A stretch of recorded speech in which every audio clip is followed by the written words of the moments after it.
पश्चिम बंगाल के आसनसोल दक्षिण विधानसभा सीट से टीएमसी के उम्मीदवार साइनी घोष का रजनीगंधा इलाके में हिंदू संगठन से जुड़े लोगों ने जमकर विरोध किया है।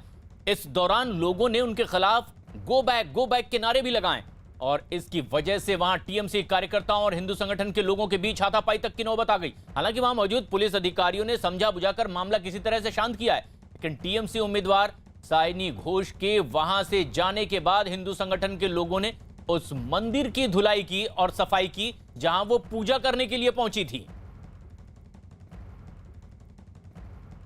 पश्चिम बंगाल के उत्तर 24 परगना में बीजेपी सांसद अर्जुन सिंह के घर के पास कल रात सिलसिलेवार बम धमाके हुए हैं। धमाके में 3 लोग घायल भी हुए हैं। घायलों में एक बच्चा, एक युवक और एक बुजुर्ग महिला शामिल है, जिन्हें इलाज के लिए अस्पताल में भर्ती करवाया गया है।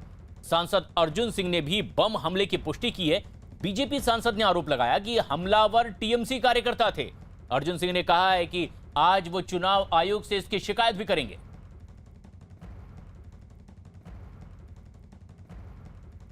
बार बार बोलने के बावजूद भी पुलिस को हम लोग इन्फॉर्मेशन कर रहे हैं कि आज 10 दिन से इस तरह से आर्म्स एमुनेशन लेके घूम रहे हैं। सब अपराधी घूम रहे हैं खुलेआम, उनको पुलिस कुछ नहीं कर रही है और बिना मतलब का निरीह लोगों को पुलिस परेशान कर रही है।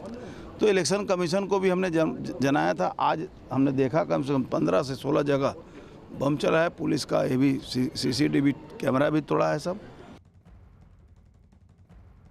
लेकिन सबसे अहम बात यह कि लगातार टीएमसी पर आरोप लगाए जा रहे हैं बीजेपी की ओर से कि वो हिंसा की राजनीति कर रही है। और अब तो बीजेपी सांसद अर्जुन सिंह के घर के बाहर इस तरह से एक के बाद एक सीरियल बम धमाके किए गए हैं और खुद सांसद का आरोप है कि टीएमसी के कार्यकर्ताओं ने इस तरह की बमबारी को अंजाम दिया है। पुलिस पर भी लगातार आरोप बीजेपी की ओर से लगते रहे हैं। बीजेपी तो मंच से भी यह बात कहती रही है कि टीएमसी के इशारे पर पुलिस भी उन्हीं का समर्थन करती है और कार्रवाई नहीं करती। बीजेपी के तमाम स्टार प्रचारक बंगाल में उतार दिए गए हैं। जंगल महल इलाके में बीजेपी और टीएमसी पूरी ताकत झोंकती हुई दिखाई दे रही है। जंगल महल इलाके में पुरुलिया, बांकुड़ा, झाड़ग्राम, बीरभूम और पश्चिमी मेदिनीपुर जिले आ रहे हैं। साफ बात यह है कि जंगल महल पर सबकी निगाहें हैं। बीजेपी और टीएमसी दोनों ही जोर शोर से यहां चुनाव प्रचार करने में लगे हुए हैं और ऐसे में बड़ा सवाल यही कि कौन जीतेगा जंगल महल का इलाका, क्योंकि माना यही जाता है जो जंगल महल से जीत दर्ज करेगा उसे चुनाव में एक बड़ी बढ़त मिलने वाली है। और इसीलिए भी तमाम राजनीतिक दलों की निगाहें इसी जंगल महल इलाके पर। अमित सिंह हमारे सहयोगी पुरुलिया में मौजूद, जहां प्रधानमंत्री नरेंद्र मोदी कुछ ही देर में पहुंचने वाले हैं।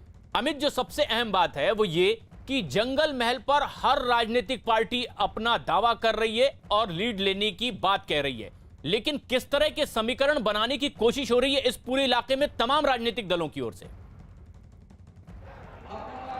देखिए, जंगल महल में जो है कुल 40 विधानसभाएं हैं और 2016 विधानसभा की अगर हम बात करें तो यहाँ पर 31 सीटें जो हैं वो टीएमसी के कब्जे में था, यानी टीएमसी का गढ़ माना जाता है जंगल महल। लेकिन 2019 लोकसभा चुनाव में तस्वीरें बदल गई। 2019 लोकसभा चुनाव में यहाँ से बीजेपी के उम्मीदवार जीत कर आए और उसके बाद अब विधानसभा चुनाव है। यहाँ पर जो जंगल महल का जो इलाका है, यहाँ सबसे ज्यादा महतो वोटर आदिवासी वोटर्स है और हेमंत सोरेन की जो पार्टी है उसने टीएमसी का समर्थन किया है। हेमंत सोरेन ने यहाँ जंगल महल के लोगों से अपील की है, आदिवासी लोगों से अपील की है कि वो जो है ममता बनर्जी को तीसरी बार पश्चिम बंगाल की मुख्यमंत्री बनाए।